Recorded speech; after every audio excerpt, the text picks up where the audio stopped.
आज की वीडियो में कक्षा 10वीं की हिंदी चैप्टर नंबर 8 जीत जीत में निरखत हूँ, जिसके लेखक पंडित बिरजू महाराज। ये लेक्चर नंबर 7 है।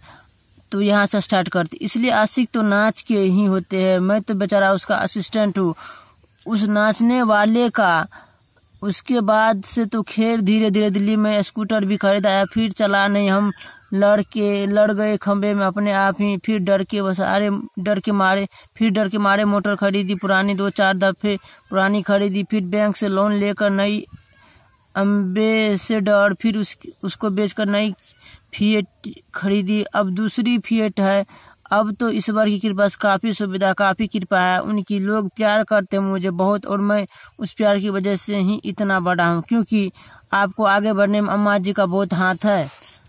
अम्मा जी का बहुत बड़ा हाथ है। अम्मा जी ने तो शुरू से उन बुजुर्गों की तारीफ करके मेरे सब सामने हरदम कि बेटा वो ऐसे थे, उनको कम से कम इतना नाम तो याद है था उन बुजुर्गों का। अभी आप दूसरों किसी से पूछे घर में तो उन्हें नाम भी नहीं मालूम था कि कौन थे। चाचा शंभू महाराज की पत्नी से आप क्या पूछे महाराज जी, बिंदादीन के बाद पहले और कौन थे तो उनको नहीं मालूम। ठुमरिया भी मैंने उनसे सीखी, मेरी वाकई में गुरुवाइन थी। वो माँ तो थी ही, गुरुवाइन थी। और जब भी मैं नाचता था तो सबसे बड़ा एग्जामिनर या जज अम्मा को समझता था। जब भी वो नाच देखती तो मैं कहता था कि उनसे कि मैं कहीं गलत तो नहीं कर रहा हूँ,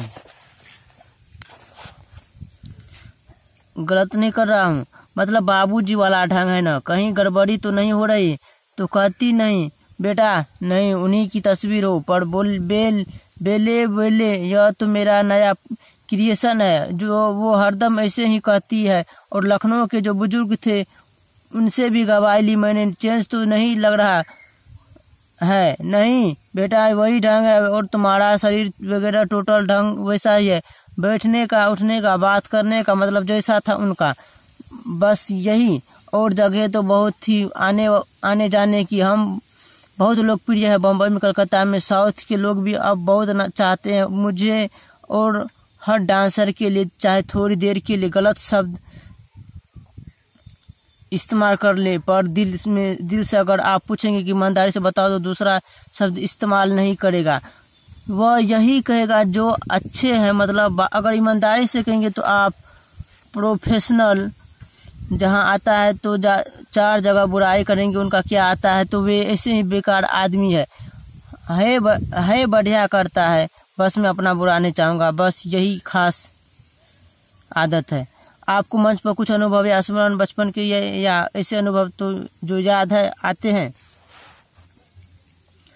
अब नाचे तो हम बहुत ज़्यादा है, इतना की गिनती करना मुश्किल है। और उस जमाने में रामपुर नवाब के महल में भी नाचा है, नेपाल महाराज के यहाँ भी नाचा हूँ, और जमींदार लोगों के यहाँ भी नाचा हूँ। यहाँ जहाँ का मैं अक्सर तमाशा सुनता रहता हूँ, जहाँ महफिल भी लगी है, लड़का नचेगा, जरा चारों तरफ थोड़ा खिसक कर जगह बनाओ तो अब खिसक जाए। तो नीचे गलीचे पर चांदनी, और चांदनी गलीचे के नीचे जमीन पर कहीं पर गड्ढे, कहीं पर खाचा, मतलब यह सब नहीं, कौन परवाह करे। आजकल हमारे नए डांसर है कि स्टेज बड़ा खराब है, बड़ा टेढ़ा है, बड़ा गड्ढा है। हम लोगों को यह सब सोचने का कहाँ मौका मिलता था।